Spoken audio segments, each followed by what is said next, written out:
One day I'm gonna be everything I wanna be. I don't let it get the most of me. One day I'm gonna be free. I wanna be everything I'm gonna be. My future right in front of me. One day I'm gonna be free. I wanna be free. To let me be free. From the depths of darkness, a voice emerges. A host with a fire burning in his soul. With a heart steel and a spirit unbroken. He rides on two wheels ready to claim his throne. Amidst the chaos and the thunderous roar. Insane wheels rise as a force to be reckoned with. Fueled by the power that only metal can bestow. He takes his stand, refusing to submit. Insane wheels hear his battle cry. Metal and mayhem will never die. Whistles report and pace his way. More legend in the making, day by day.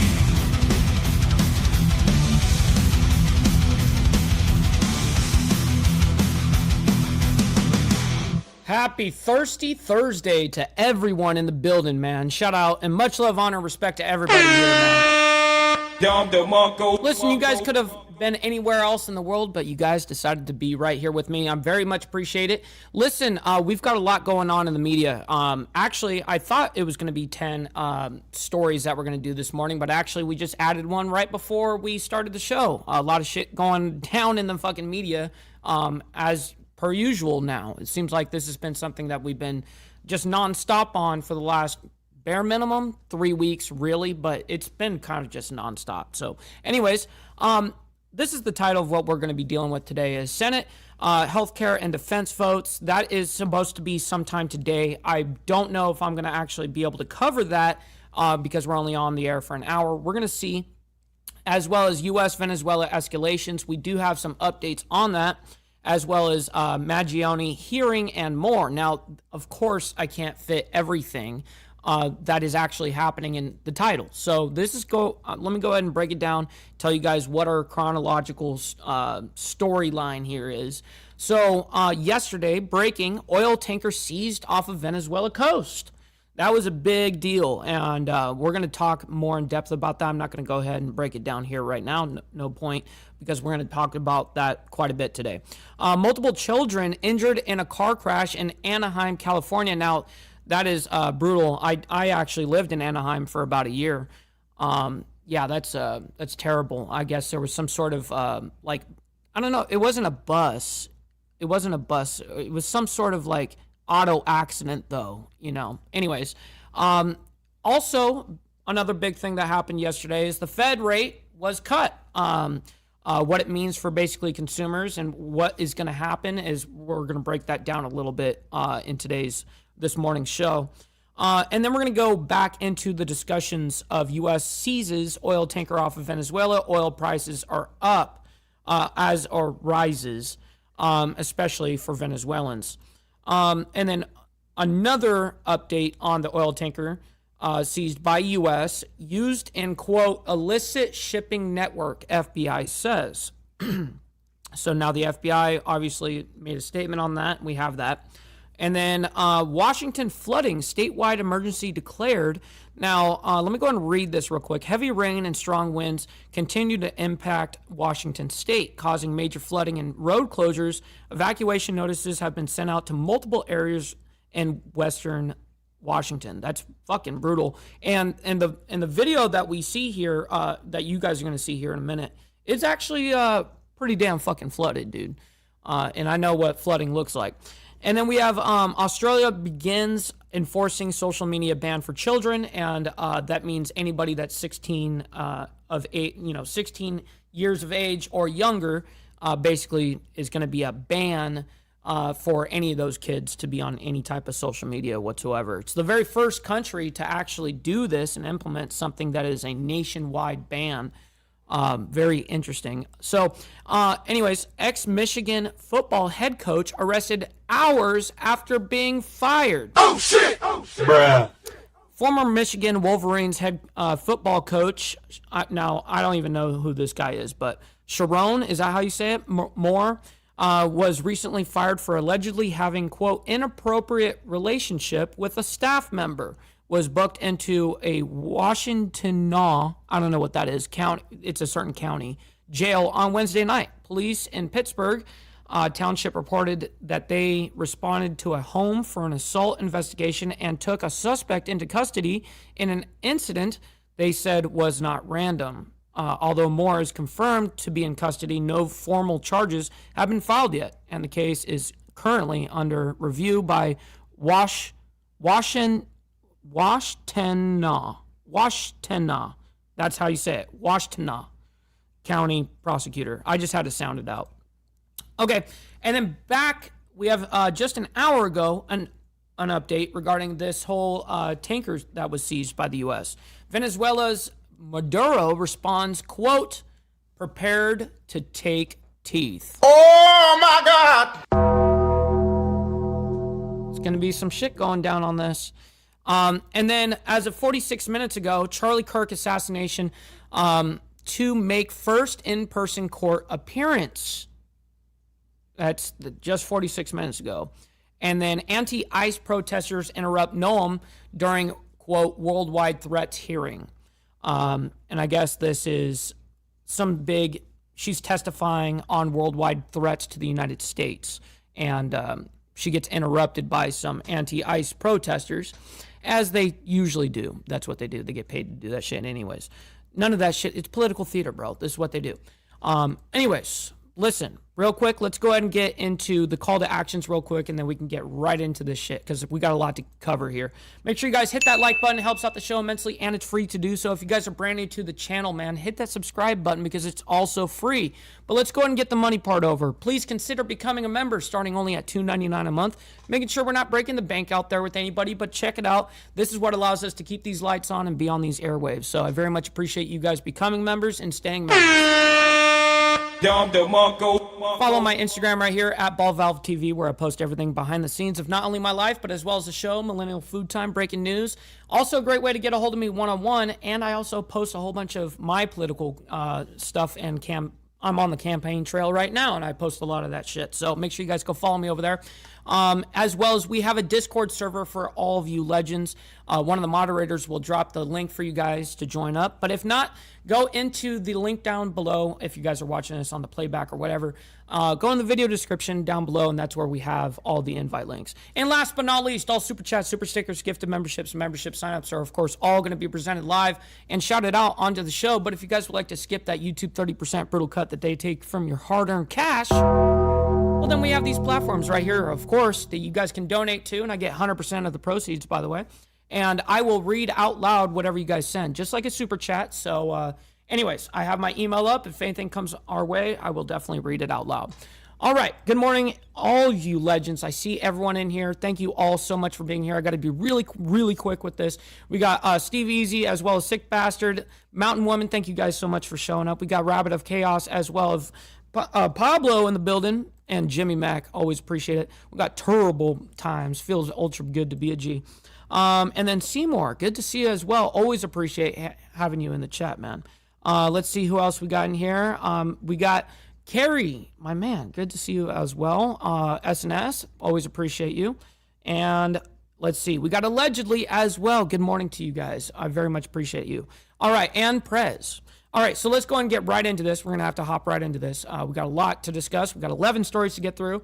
And a lot of this, we're not going to be listening to every single story all the way through. We're going to be jumping around, skipping through some shit, because I really don't give a shit about what people think about what's happening, these political analysts and their way of thinking. I really don't care about that. I care about what is actually happening, right?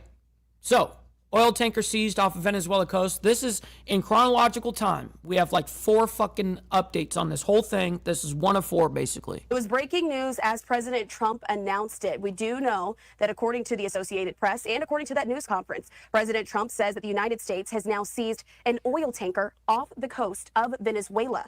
And so this was major news. This is all amid those mounting tensions. What's up, Prospect Mike? Good to see you in the chat, man. And we also have Virgil as well and Mark. Appreciate you guys. Thank you for being here.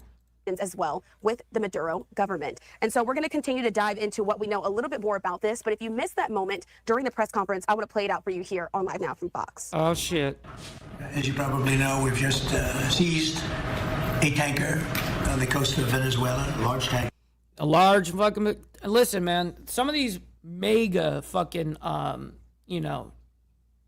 tankers can hold up to 2 million barrels, not gallons, 2 million barrels of basically any type of oil. And it's going to be, trust me, it's going to be a lot of fucking money that is going to be filling whoever. I mean, I guess it's Venezuela's, right? So Very large. Largest one ever seized, actually. And largest one ever seized. Wow, that's also very interesting. Real quick, we got Brother So Loud as well as Taylor in the chat. Appreciate both of you guys for hanging out with us this morning. things are happening, so you'll be seeing that later, and you'll be talking about that later with some other people. All right, so that was the moment there. And so we wanted to make sure, in case you missed it, that was President Trump making that announcement during the roundtable. But he said today that the United States seized that oil tanker off the coast of Venezuela. And this is the Trump administration. So who owns, is it a Venezuelan ship? Real quick, we got Miss Lotus in the chat as well. Always appreciate you as well. And we got our brother, Straight Jacket. That's the way I know him. But 6-0 Smoke. I appreciate you. And holy shit. What? Oh my God. Allegedly just sent $50 fucking on the Cash App. She just donated 50 last night and said Merry Christmas. But this time she sends 50 and says, for Lucy's Christmas present. We can't forget Lucy over there. She's right over here. Look, she's chilling. Look, she's chilling right here. She's on that armrest. So I'll definitely hook her up. Thank you very much for that, allegedly. That goes a long fucking way. That's awesome. Latest push to increase pressure on Maduro, who has been charged with narco-terrorism here in the United States. And so after saying that, President Trump said that other things are also happening, but did not offer any additional details at this time, but did say that he will speak more about that later. And so I want to take you back out to this live vantage point that we have there in Washington, D.C. of the White House. But this seizure, though, ultimately was carried out. It was led by the U.S. Coast Guard in an effort that was supported by the Navy, according to a U.S. official who was not authorized to comment publicly, but spoke to the Associated Press. And it was just a day earlier that the U.S. military also flew a pair of fighter jets over the Gulf of Venezuela and what appeared to be the closest that those warplanes have come to the South American country's airspace since the start of the administration's pressure campaign. None of that is surprising to me. All right, so since we have like 4 updates on this whole thing, now you guys know how it was breaking. We're going to move on, though. We're going to keep on our chronological timeline. So we're going to go now into multiple children injured in a car crash in Anaheim, California. Now, this hits home a little bit, I mean, because I lived in Anaheim for a very short time. But it looked like a pretty brutal scene. Now, I'm not sure how much they're actually going to show. This is a very quick amount or quick update from their side. It's very fast. Let's go ahead and see what they ended up capturing, because I saw this live yesterday. I saw it actually happening live. You're watching Live Now. I'm Austin Westfall. Let's bring you out to Anaheim, California, a live breaking news scene that we're tracking. We're hearing that multiple... Yeah, this was the scene that I was watching too. Kids have been involved in an auto accident in Anaheim. These are live images courtesy of Sky Fox, our affiliate, Fox 11 Los Angeles, reporting on this, saying that a car crash happened at the intersection, for those familiar with the area, of North Street and Harbor Boulevard Wednesday afternoon. Multiple firefighters, they say, were on scene tending to kids and families. I can say, while I've been watching this live feed behind the scenes here, moving to some previously recorded video, I would say this is video from about... Now, they said they didn't know the exact number because they just say multiple children injured in car crash. And there's a lot of speculation on this whole thing. They were coming back from a party. They were doing this. They were doing that. No one actually, I don't think anyone actually knows yet, aside from maybe authorities. But nonetheless, they said that they didn't know how many, but it appeared to be 4 children. That's what it appeared to be. A half hour ago, we were seeing as multiple firefighters and EMTs were responding to what appeared to be multiple people who were laid out, being tended to. Unclear how many kids were involved or the extent of their injuries. These images, as we've been watching for this, I'd say, past hour, showed at least 4 kids on a stretcher being put in. So they right there, they saw 4 kids be put on stretchers. To an ambulance, back out to, and yeah, there is one image there showing one of those people being stretchered out. Let's go back. Now, I'm sure that they're going to come out with some sort of conclusion on why this happened, and they don't specify anything in this. They actually say right here, it's unclear how many kids were involved or the extent of their injuries. Images from Skyfox showed at least 4 kids on a stretcher being put into an ambulance. It is also unclear what caused the accident. A red sedan was seen at the crash scene near a streetlight pole. It appears the car hit a small brick fence. And then there's an update. High school students were running when they were hit by car. At least 8 patients were treated for injuries. 3 were transported to area hospitals. Wow. Holy shit. That's fucked. All right. We're going to move on, though. That was the update. Okay. Also, another big thing that happened yesterday, the Fed actually cut rates for the 3rd time in a row here in 2025. So let's go ahead and bring this up and let's go ahead and discuss it a little bit and see what is happening here. In the nation's capital, let's hit some financial news, specifically the latest on rate cuts. A big announcement from Fed Chair Powell earlier today. I'll let Connor Hansen explain. There is no risk-free path for policy as we navigate this tension. That's right, Steve Easy. Make sure you guys go sub over to our buddy Carney. The Fed votes to make its 3rd and final cut of the year, once again taking it down by a 1/4 percentage point. Investors watched Chairman Jerome Powell's speech for clues about where things will go next year, and it appears rate cuts could be harder to come by. We are well positioned to wait to see how the economy evolves. President Trump has been hounding the Fed chair for not making cuts sooner. Jerome, too late. He's too late with his interest rates. Got to get the rates down, you schmuck. Some board members dissented. 2 wanted to pause rates, and 1 wanted an even deeper cut. The latest decision comes as the president. You know what's funny is how everyone, including Trump, wants the Fed to bring down the rates. But truth be told, if you look on an actual objective scale here, not what is going to affect me personally, kind of thing, looking at it objectively and looking at how inflation is working and understanding these facts, believe it or not, I wouldn't have brought down the rates at all, actually. I would have either kept them the exact same that they were at, or I would actually bring it up. I know that sounds fucking brutal, but we are in a bad position with our U.S. dollar right now. So. Pushes his economic agenda for 2026. Despite some positive trends, Democrats are seizing on a drop in consumer confidence. Donald Trump and Republicans have done nothing to lower the high cost of living. Costs haven't gone down. Costs are going up. Democrats talking about affordability is like Bonnie and Clyde preaching about public safety. President Trump will soon have the chance to replace Powell. Many see Kevin Hassett as the clear frontrunner for the job. The current director of the National Economic Council has stressed that he would keep the Fed independent. They've got plenty of room to cut rates. They'll do a little bit this time, but they'll probably need to do some more. Hassett says he expects the president to make his decision on who will be the next Fed chair in the next week or 2. In New York, Connor Hansen, Fox News. I hate when he does that. Fox News. Bruh. Okay, so let's discuss more. By the way, we continue to track the latest in D.C. Standing by here. What's up, brother Dwayne? Lizzie, he's a chief market strategist with the Wealth Consulting Group. He joins us. Let's get into this. So, given that the Federal Reserve is I really don't want to hear about what you got to say, homie. It only came down a 1/4 point, right? So let me go and read and see if there's anything in here. I'm surprised they actually didn't show right in here. It says approve the 3rd rate cut of the year, aiming to address the U.S. jobs market. Chief market strategist, which I don't care about his honest. I really don't care. But I am surprised I didn't see the exact number of what was cut, like a quarter point. Anyways, we're going to move on into the second update regarding the whole U.S. seizing that oil tanker. So FBI is obviously involved in this, and Kash Patel comes out and puts out a tweet on Twitter, or X, whatever, and we're about to bring that up and show you guys right now. So let's go ahead and bring that. And real quick, before we get into it, remember, we got to get the money part over. All right, just get the money part done. Give me money.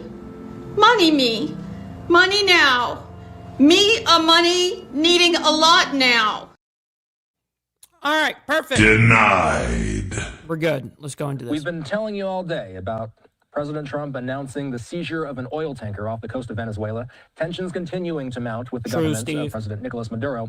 FBI Director Kash Patel posting this online within the past couple of hours, giving a little more context relating to this seizure. He says, today the FBI and our partners executed a seizure warrant for a crude oil tanker off the coast of Venezuela. It was used to transport sanctioned oil. Oh, by the way, I forgot to do one thing. Motobomb and the coffee crew rated us right before we started the show. So I really want to thank you guys for having me on your show this morning, as well as you guys coming over here and hanging out with all of us. I very much appreciate that. From Venezuela to Iran. The tanker, he says, has been used in recent years in an illicit shipping network supporting foreign terrorist organizations. Patel saying he's proud of our great partners who executed the mission. He lists some of the partners there. He says this administration's efforts to crush FTOs, that's foreign terrorist organizations, and cut off their resources will continue day and night. Attached to that post was this video of the seizure itself taking place. The U.S. government posting these images. Which I did see these images yesterday. Within the past couple of hours, we are tracking this story closely. This was an incredibly unusual move by the Trump administration to seize an oil tanker. It's marking a stark increase of pressure on the federal government. That looks like one of those, what we call them ATC ships, American Tanker Corporation, I believe. ATC ships, it's just a class of ship that this company specifically builds, but they are huge. They are big, and they carry anywhere from like 1.5 to 2 million barrels per ship. You got to remember, this is not 2 million gallons of oil, 2 million barrels, which is 42 gallons in a barrel. But one sidebar we're also hearing about has to do with oil prices. Oil prices settled higher on Wednesday after officials said that the U.S. seized that tanker off the coast of Venezuela. It's adding to concerns about immediate supplies. Steve Posey? Standing by here is Sharik Khan. He's with Reuters. He wrote about this for the Newswire. So Sharik, thanks for coming on. I got to ask you, what type of challenges does the seizure of a large vessel like this bring to the global supply chain? Yes, thanks for having me here, Austin. What we saw today was almost an immediate reaction to the seizure. Bruh. Oh my God! Shit. As soon as the first headlines hit, we saw oil prices go up more than 20 cents in a minute. What this represents for the oil market in the immediate term is a concern that supplies from Venezuela could tighten if there are more such actions from the Trump administration against. You know what this guy respectfully reminds me of, dude? I just got to do it now. I just got to do it. Don't beat yourself up over past mistakes. You are going to fuck up again in the future, quite possibly in a most spectacular fashion. Why worry about yesterday's fuck-ups when you have tomorrow's fuck-ups to look forward to? You are a fuck-up, and fucking up is part of your growth process. Embrace the process. Embrace the process. Yeah, we got Stacks in the building. Shout out to my man. Hopefully you're enjoying your morning. And yes, Slurpee. Shit. Venezuelan oil supply. Last month, our reporting shows that Venezuela had exported around 900,000 barrels per day of oil. That's not nothing. That's almost, if you take 100 million barrels per day as the global oil supply rough estimate, that's almost 1% of global supply. So the immediate concern for the oil market here is that this could tighten availability of oil in the market. And that's why we saw traders kind of put this, what we call a risk premium in the price of oil, kind of hedging against the possibility of future disruptions. So who uses Venezuelan oil primarily? Most of the Venezuelan oil heads primarily to Asia. Last month, we saw that most of the oil went to China in particular. Well, this was a really good question by Austin. So lots of Asian countries, but primarily China. There's been some sporadic reporting about perhaps... Because doesn't China, like, own them fucks in a certain way? The idea of Venezuela and Iran trading oil. I mean, China theoretically owns a lot of fucking people, including us. I mean, they got a lot of our debt. Correct me if I'm wrong here. Those are two nations that have their own oil, correct? Why would those nations need to trade oil with one another? It's essentially dictated by market conditions. Venezuela, the type of oil produced by each country differs, and the way that refineries around the world are set up, they often... Which is true. It's like no matter where in the world that you get this oil, depending on where it is, it's got a different grade to it. You know, it's kind of like got its own DNA, actually. When I used to move oil, we used to do like oil samples and shit like that, and we would test every fucking thing about the tanks and the product, right? It's like a DNA slip. And here in America and in Western countries, we use some really good quality fucking oil. And Venezuela oil, I believe, is to be a little bit, I mean, though they have... That's their one resource. That's the one thing that they've got on lock for themselves, but they got bought out. I mean, they're not making any fucking actual big-time money at this point. These guys they're throwing away their actual money into the garbage shit because it's worthless at this point. Require different types of crude oil grades. So these issues, who buys how much oil, this is entirely dictated by market conditions and which country requires what kind of oil. Okay, so I agree with that, but we're going to move on. We have two more updates regarding this whole oil tanker situation. One of these updates being yesterday, oil tanker seized by U.S. in, quote, illicit shipping network, FBI says. So let's go and see what the hell the claim is from the FBI and figure this out together. Okay, let's track the latest as it relates to this story right here. We've been following details as the Trump administration announced today that the U.S. seized an oil tanker off the coast of Venezuela. This comes as tensions continue to mount with the government. What's up, Bree? And yes, happy birthday to our brother Sick Bastard. Absolutely. President Nicolas Maduro. Reuters saying that U.S. forces seized this tanker in an incredibly unusual move. It marks the Trump administration's latest push to increase pressure on Maduro. Standing by is retired Marine intelligence officer, national security analyst, and host of the Strat podcast, Hal Kemper. He's here. Here he comes previously Hal. worked the war on drugs under U.S. Southern Command. Southern Command follows, and really Southern Command's jurisdiction is this exact territory that we're talking about. This is yet another push of pressure against the Maduro government, Hal. Reuters calls this an incredibly unusual move. How unusual is this? You know, Austin, it is unusual, and one of the reasons that it's being done is simply because we have the forces there to do it. In many cases, these tankers, these sometimes called dark tankers are involved in various smugglers. I don't know what Toasties is, Steve Easy. You're gonna have to clarify what Toasties is, but I have to get a new TWIC certification, which is, if you guys don't know, Transportation Workers Identification Credential. And I still got mine, actually. But yeah, holy fuck. Of sanctioned oil and things like that, which is what this tanker is accused of doing. They go in and out. They don't get stopped because we just simply don't have the forces on hand to do the interdiction. In this case, that tanker came out of port in Venezuela, and we have this massive naval armada out there and everything that we need to stop it. And technically, and I'm not sure if those were Coast Guardsmen. Not really. Because I'm not updating. The only reason why, Steve Easy, is because I'm not planning on renewing my licenses. That's the only reason. Now, if I actually was renewing my federal licenses, then of course I would have to deal with them. But I don't, because I'm not attempting to renew anything. That were actually rappelling onto the ship. Could have been Navy SEALs, or could have been, Marine Raiders or. Well, Sterling, think about it. Let's just go ahead and say 2 million barrels in one ship, right? And look at what the cost of a barrel of oil is, of crude oil or of fuel oil or diesel or jet fuel or any of that shit. Yeah, it's brutal. It's very, very, very expensive, bro. Could have been any mix that went on the ship, but the vessel is actually being seized by the U.S. Coast Guard. and it's being held. It's somewhat unusual. It's big. It's fair? about 1.1 million barrels of oil on that tanker. That's more than the daily output of Venezuela. So it's a lot of oil, but it is a very forceful enforcement of some of the sanctions that we have on oil-producing countries.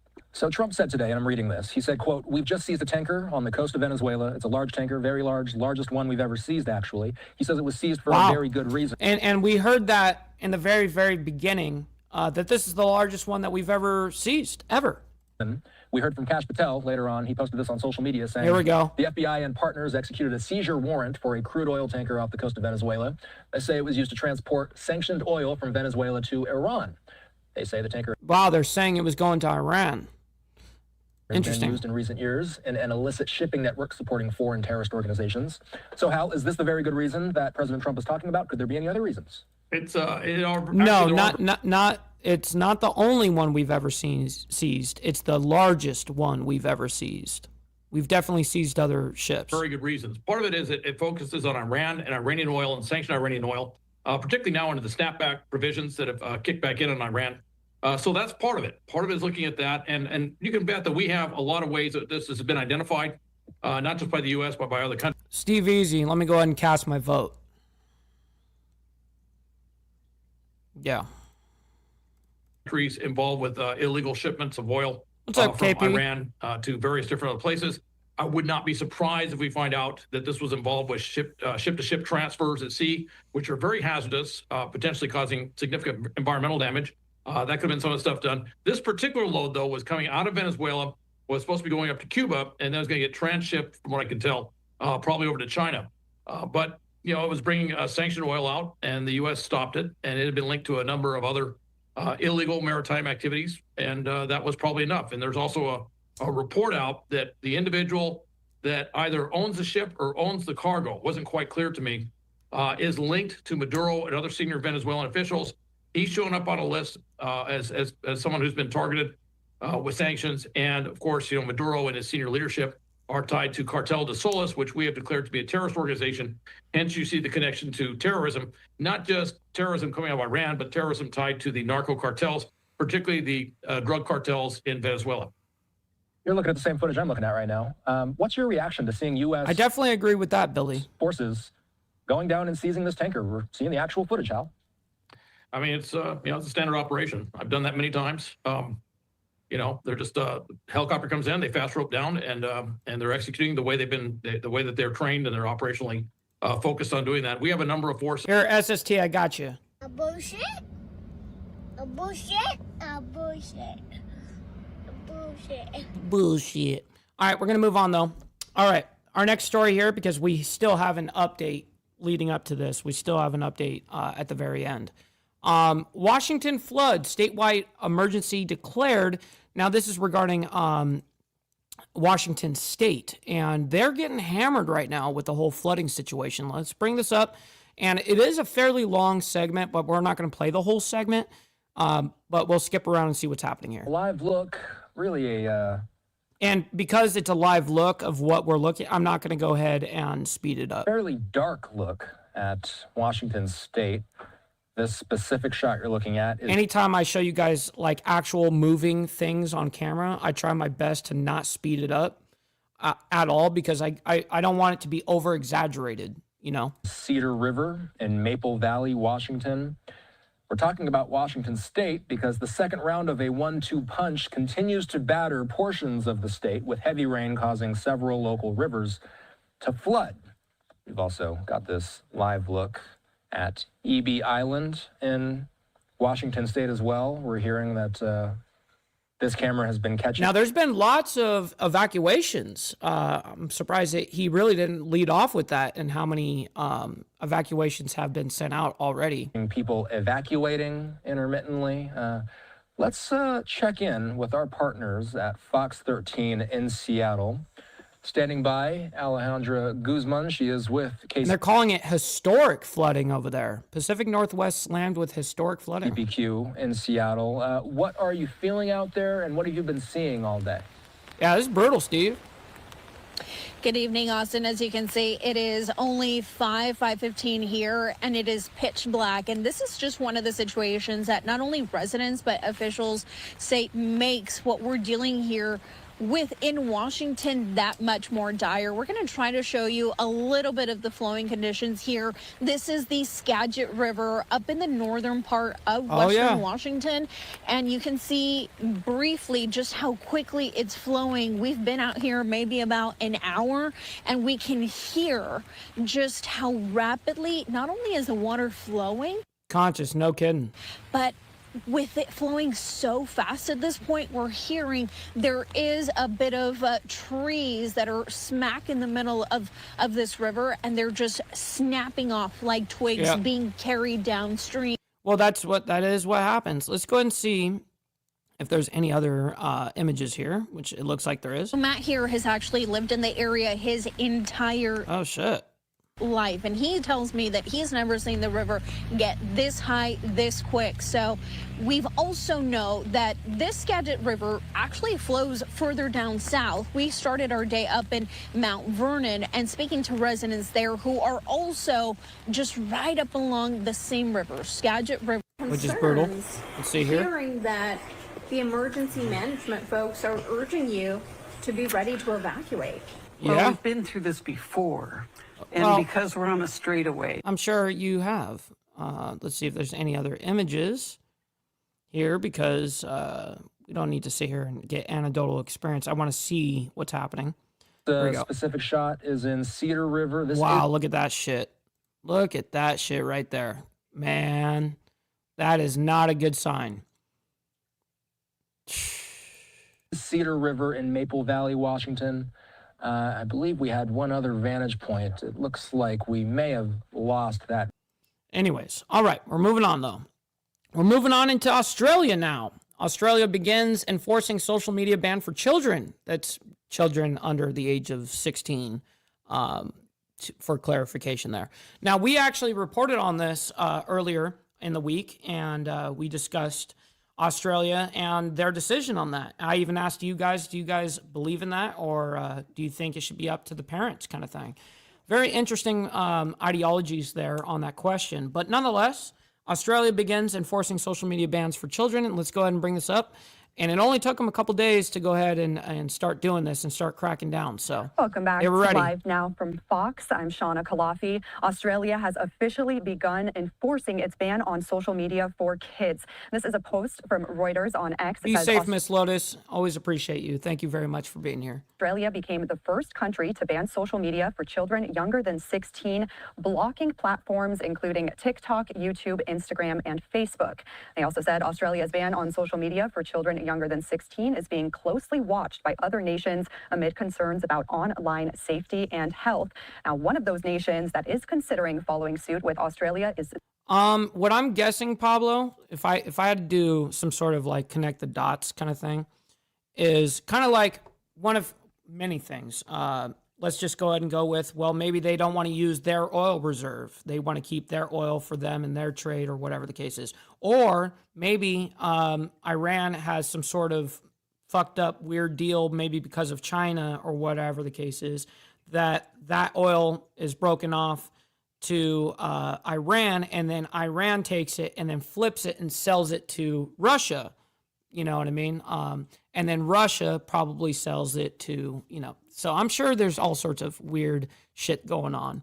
Do they need to import anything? Do they need to do anything like that? Probably not on a resource level. But on a strategic trade level, that's the difference. The U.S., as lawmakers in Washington are now considering whether they should do the same. Fox's Rebecca Castor has those details.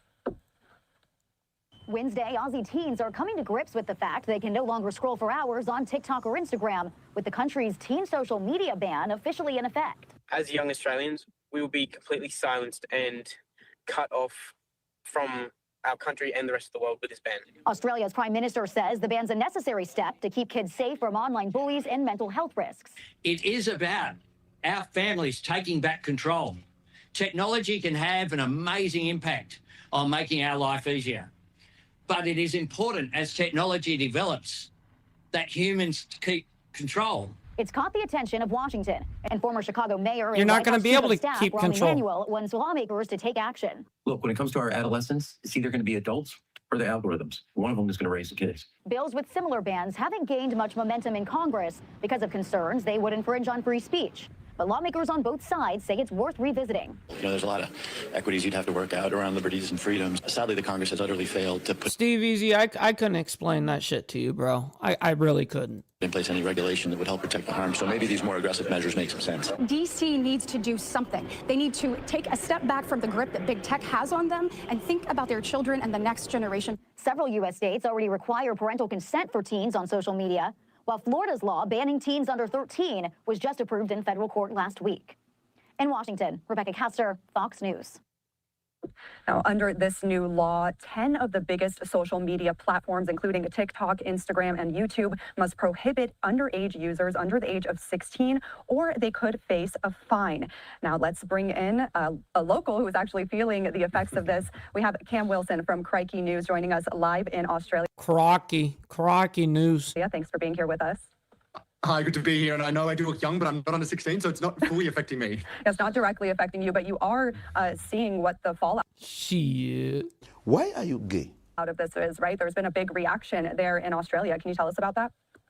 Yeah, I mean, so the ban, the law behind it actually was passed over a year ago, and there was this 12-month lead-in to figure out the details about how the government would implement it, and more importantly, how the government would make these A dingo ate her baby. That's right. tech platforms implemented. Come yesterday, December 10, the day that millions of Australian teenagers who between the ages of 13 and 16, who were supposed to be kicked off social media, it was a day that there were a few stumbles. I would say that one of the major news stories of yesterday was that many teens were simply able to get around it. They didn't even have to go to alternative platforms. They didn't even need to get their parents to, give them their ID or scan their face, but they were able to fool the systems of many of the major platforms to convince them that they were over 16 and to keep access. And so, they're doing everything from... Well, exactly. I mean, you don't think that you got some 15-year-old kid and it says, nope, you can't join Instagram because you now have to be 16 in Australia to join any platform. Do you think the 15-year-old's going to be like, oh, I guess I'm going to wait till next year? or do I just move my birth date by 1 year? You know what I mean? Like, I don't know. I don't know how you enforce this, really. Scrunching up their faces to make it look like they've got more wrinkles so the machine thought they're a bit older, or putting on makeup, all these kinds of things just to essentially be able to stay on. Now, the government has said, hey, this system, although we've had a year lead in, it's not going to be perfect. It's an ongoing process. We expect these platforms to keep... What's up, Brother Trouble? Hopefully you're enjoying your morning as well. I definitely know that we are. ...on checking the ages of their users, but you wouldn't say it was a dream start for the government. Yeah, like you mentioned, even after this is being enforced, we're still seeing some Australian users who are claiming to be under 16 but still have active accounts, and they're kind of trolling on social media now too, leaving comments, kind of letting people know that they're still allowed there. So can you tell us about some of this activity on social media still? Well, I'm sure that it's especially Australians, man. The young, it seems like the culture there is just like fucking brutal with some shit, and the people, not the government. The government's gay, okay? They're very, very gay. But the people are awesome. Yeah, it's a very Australian thing. We love to think that we're larrikins. We love to think that we speak, we treat everyone the same and speak truth to power, even, the most powerful people in the country. And you saw that in action with the comment section of the Prime Minister, Anthony Albanese, who was talking about this morning, the teens are going to be off it. They're going to start their day differently without social media. But looking in the comment section, there are a lot of people who claim to be teens who are saying, I'm still here. You haven't got me off. So yes, there were teens, boasting about the fact that they were able to get around it. There were teens sharing techniques about how to get around it. In fact, I'm sure from a mum who actually said, the teen social media ban did kind of work in a way, because I did see kids interacting offline. They're all talking about how they could get around the ban, sharing tips and tricks to get around it. So yes, I mean, look, I think one of the big stories. Man, they showed a fucking a picture of YouTube when it looked like that in 2005. You know what I mean? Like, what the fuck? Look at that shit. This shit hasn't looked like that.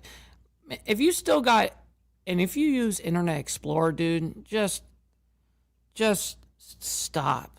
Just get off the internet. So, yes, I mean, look, I think one of the big stories of the first day was that it is not a perfect system. The government from the start has said, we don't expect this to be perfect. We, in fact, think that it will get better over time. And also, we think, some of the methods that we use to be constantly monitoring users, to be checking if they do things that indicate their age. For example, we know Meta, which owns Facebook, actually has an algorithm that analyzes posts that you post online. And if you suddenly... That's really fucking weird. That it can guess your age on what you're posting or what you're sharing or whatever the case is. That's interesting. Okay, so we're gonna move on though, because we still have 1, 2, 3, 4 fucking stories to cover, and we're gonna speed through these because this one right here is actually a very quick update. Ex-Michigan football head coach arrested hours after being fired. Just 2 hours after he was fired. Well, he ended up getting arrested. So let's go ahead and figure out what is happening. We'll discuss it here together. And here we go. Welcome back here on Live Now from Fox. The time 7:16 on the East Coast and 4:16 on the West Coast. I want to get you right in your headlines here, as we always check with our different Fox affiliates. Former Michigan head football coach now behind bars this morning. I do want to head over to Robin Murdoch. She is with our Fox 2 Detroit team about what we know so far. And it sounds as though, Robin, police not really saying a whole lot just yet. Yeah, police are being very careful about what they say due to the sensitive nature of this situation. Josh, I can tell you, though, that we are currently standing outside the Washtenaw County Jail here in Ann Arbor, and this is where the former head coach for the University of Michigan's football team is being held. And to give you some perspective, this is about 30 miles away from Detroit. From what we understand... Now, he got fired because he was having, quote, inappropriate relations with a staff member. Sharon... Shit. Oh, shit! Oh, shit! Moore is being held here while the prosecutor's office reviews possible charges against him. Now, again, investigators are not sharing a lot of information about the case at this point, but we have been able to confirm that the Moore was detained following an incident involving Pittsfield Township Police yesterday afternoon. Now, that department put out a press release saying officers were dispatched to a home in connection to an alleged assault. Now, we are told this does not appear to be a random act, but this is all that police will say due to the sensitive nature of this case. Now, this comes just hours after the University of Michigan fired Moore over what's being described as an inappropriate relationship with a staff member. Students on campus obviously very surprised by the latest developments. Very surprised. I ain't. Developments. Take a listen to what they had to say. I'm really surprised, honestly. Why are you gay? Oh my God. Bruh. Brutal. How are you going to be like all surprised, bro? You don't even like women. Thought after Harbaugh left it may be a good idea to kind of clean house and get everybody out, but I was not expecting this to happen. And what's up, Joseph? We got my man up there in Canada. Always appreciate it. He says, stop the cap. Stop the cap. Absolutely, for the haters. Not certain what they're going to do Appreciate now. Everyone you, else my has been man. hired. Tiffany, good morning. Now, the University of Michigan's athletic director did release a statement in response to Moore's firing, and that statement does say in part that following a university investigation, credible evidence was found that... Yeah, I don't know the answer to that, Eddie. I personally don't know any information on, quote, staff member, so... I just know that it was a staff member. Coach Moore engaged in an inappropriate relationship with a staff member. The conduct constitutes a clear violation of university policy, and U of M maintains zero tolerance for such behavior, end quote. Now, Moore has been with the University of Michigan since 2018. That's pretty funny, Joseph. How did I fucking influence him to say stop the cap today? I wasn't even there today. Shit, stop the chirp. Yes, stop the chirp. All right, so we're moving on. The last update regarding this tanker that was seized. Venezuela's Maduro responds prepared to take teeth, he says. This comes out only 2 hours ago, so let's go ahead and bring this up. And here we go. Right now, I do want to get you right back into your headlines here on this Thursday. Take a look at your screen. Venezuela's President Nicolas Maduro issued a warning to the U.S. as President Trump announced the U.S. had seized an oil tanker off the coast of Venezuela, continuing a rise in tensions between the two countries. This is video released there by Attorney General Pam Bondi showing it all unfold. Now, while Maduro did not directly address the U.S. seizure of the tanker, he spoke before a ruling party demonstration in Caracas. Maduro telling supporters that Venezuela is, quote, prepared to break the teeth of the North American empire if necessary, end quote. President Trump making the announcement about that seizure just yesterday. As you probably know, we've just seized a tanker on the coast of Venezuela, large tanker. Which, by the way, this was the very, very breaking of the oil tanker seizure. When we covered this at the very, very beginning, just so you guys know. So they're pulling a clip from yesterday and discussing and bringing us up to date today. Very large. Largest one ever seized, actually. And other things are happening, so you'll be seeing that later, and you'll be talking about that later with some other people.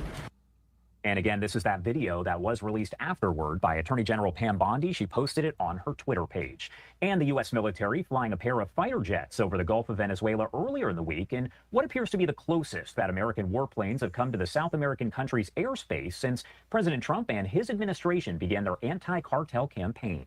Public flight tracking website showing a pair of U.S. Navy F-A-18 fighter jets flying over the Gulf and spending more than 30 minutes flying over water. Now I want to see what Maduro said, man. Get to it. A defense official telling the Associated Press while remaining anonymous that the jets conducted a, quote, routine training flight in the area. A lot of questions about all of that here, so I do want to bring in a friend of the show, Matthew Wiz Buckley, retired Navy F-A-18 fighter pilot, Top Gun grad, and founder of the No Fallen Heroes Foundation. Thank you so much for taking the time, as always, to join us here. Good morning, Josh. Thanks for having me. I appreciate it.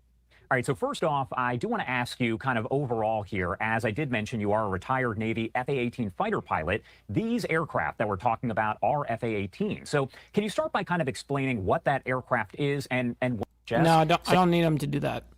Homeland Security comes out with X. Knockout. If you threaten our nation or break the law, there is no place on land or sea where we won't find you. Thank you to the brave service members from U.S. Coast Guard, ICE, FBI, Department of War, and Justice Department. Okay, but what I want to see is what Maduro supposedly said. I want to see that. Yeah, so Maduro says prepared to break the teeth of U.S. Okay. Space. And just like the Russians, Josh, they'll send some of their bombers and fighter aircraft off the coast of Alaska to test our reaction times. We'll scramble some F-22s or some F-35s to intercept them and get some nice pictures. As long as you're staying in international airspace, you're really not poking the bear too much. But we're doing it, Josh, because we can. And I guarantee you those F-18s are doing a little surveillance as well. Don't forget that these platforms are also electronic sponges. We'll get lit up by enemy radar and aircraft and other sources and systems so we can record it. And the intel folks back on the boat are recording all of these things. So and it's just a little bit of a provocation, to be honest with you, and a show of force. Hey, we can fly in this airspace, and there is just absolutely nothing you can do about it. What do you think the American people overall need to know about this situation that is playing out right there between the U.S. and Venezuela, talking, of course, about the oil tanker as well as the flying there over the Gulf of Venezuela? That's a great question, Josh. Let's go ahead and see if Matthew is actually with it here. Venezuela, but also the situation in general that's been unfolding. Josh, I talked to a lot of Americans in my travels. I'm actually out here in Colorado for a fundraiser, and the regular Americans I talk to are overjoyed. We've been using the term war on drugs, what, Josh, for decades. I don't know how long. I think President Nixon came up with the term. But, Josh, it hasn't been a war on drugs, has it? It's been a Vietnam on drugs.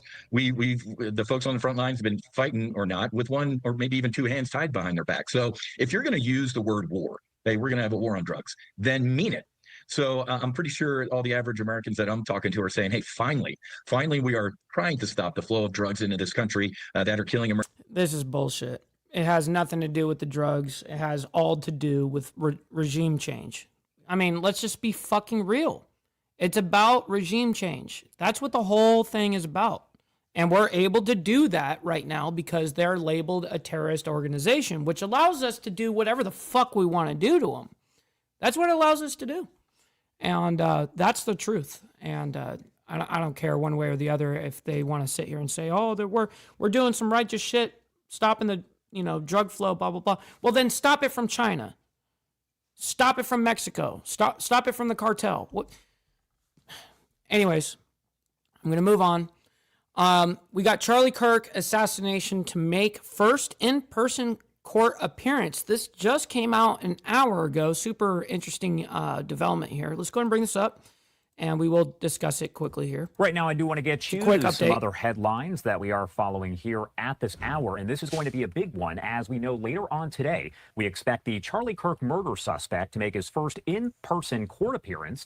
Lawyers for the 22-year-old Utah man are due in court today as they push to further limit media access in the high-profile case. A Utah judge weighing the public's right to know details in Tyler Robinson's case against his attorney's concerns that the swarm of media attention could interfere with his right to a fair trial. Robinson's legal team and the Utah County Sheriff's Office asking Judge Tony Graff to ban cameras in the courtroom. Prosecutors have charged Robinson with aggravated murder in the September shooting death of the conservative activist on the Utah Valley University campus in Orem, just a few miles north of the courthouse. They do plan, they say, to seek the death penalty against the suspect. Robinson was expected to appear in person after making previous court appearances via video or audio feed from jail. Now, that is according to a transport order that was obtained by the Associated Press here. A coalition of national and local news organizations that includes the Associated Press fighting to preserve the media access in the case and cameras. Graff has already made allowances to protect Robinson's presumption of innocence before a trial, agreeing that the case has drawn, quote, extraordinary public attention. Graff did hold a closed hearing back on October 24th, where attorneys discussed Robinson's courtroom attire and security protocols. Under another ruling by the judge, Robinson is allowed to wear street clothes in court during pretrial hearings, but may be physically restrained due to any kind of security concerns. Graff also prohibited media from filming or photographing Robinson's restraints after his attorneys argued widespread images of him shackled. Real quick, gotta show some love. We got Quick Shoe in the building. Shout out to my man. Hopefully you're enjoying your morning so and far. In jail clothing could prejudice any further jurors if the case does go to trial. Now, Michael Judd, who's an attorney for the Media Coalition, has urged Graff to let the news organizations weigh in on any future requests for closed hearings or other limitations. The media presence at Utah hearings is already limited, with judges often designating one photographer and one videographer to document a hearing and share their images with the other news organizations. Additional journalists can typically attend to listen and take notes, as members of the public can do as well.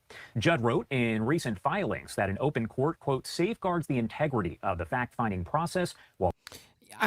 Listen, man, this whole limited media access is all bullshit. This is all fucking some bullshit. All right, we're going to do one last thing because it's one of the last updates in the media is anti-ICE protesters interrupt Noam during, quote, worldwide threats hearing. All right, so let's go and bring this up, and it's a very quick segment here, and then we're going to be rating our buddy Black Dragon. It looks like he's still alive, so we'll go ahead and send you guys over there. I'm looking forward to discussing the worldwide threats that this country faces and the work that President Trump and his administration does each and every day to make America safe again. I'm very privileged and honored today to have my family with me. I'd like to introduce them to you. Disruptions of congressional... 100,000% paid for, guaranteed.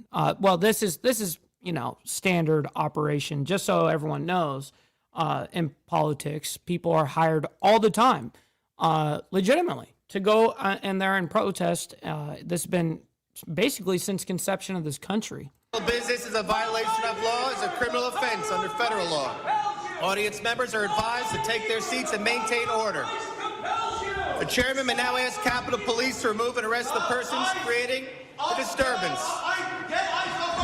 Stop terrorizing our community. There's another one. Yep. Stop terrorizing your community. There's probably two more in that room somewhere. Terrorizing our community.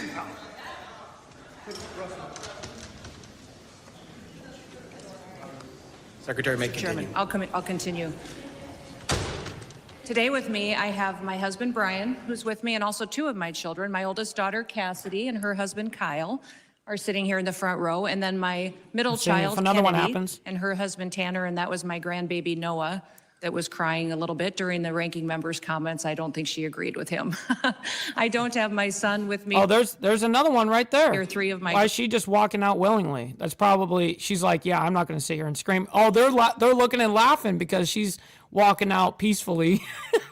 grandchildren. She's like, you just took my husband. I got to go. But I'm very blessed that I have a wonderful family who is here and loves this country and is grateful to the work that we get to do as a family each and every day. We also have the blessing of having some angel families with us as well.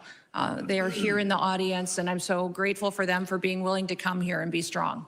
It's hard to lose someone that you dearly love to illegal criminal activity, to people who never should have been in our country to begin with, and to lose those loved ones to... Is there going to be another outburst here? Doesn't look like it. She looks like she just continues on. Okay. So that was what the update was. All right. You gotta show a little, love to the, political theater here, So it's all fucking cap, bro. Stop the cap. All right. Listen, I can't thank each and every single one of you guys enough. Stick around for the raid. We're going to be raiding our buddy Black Dragon. Let him know we're coming through with the Mike Ball raid. And listen, we'll be back tomorrow morning for more of the world's madness. Always appreciate every single one of you guys and your engagement, hitting that like button. Also, sending donations. Man, I'm deeply honored, man. So listen, we'll be back tomorrow morning for more of the world's madness. Until then, God bless everyone. We'll talk to you guys very soon. Much love. From the depths of darkness, a voice emerges, a host with a fire burns.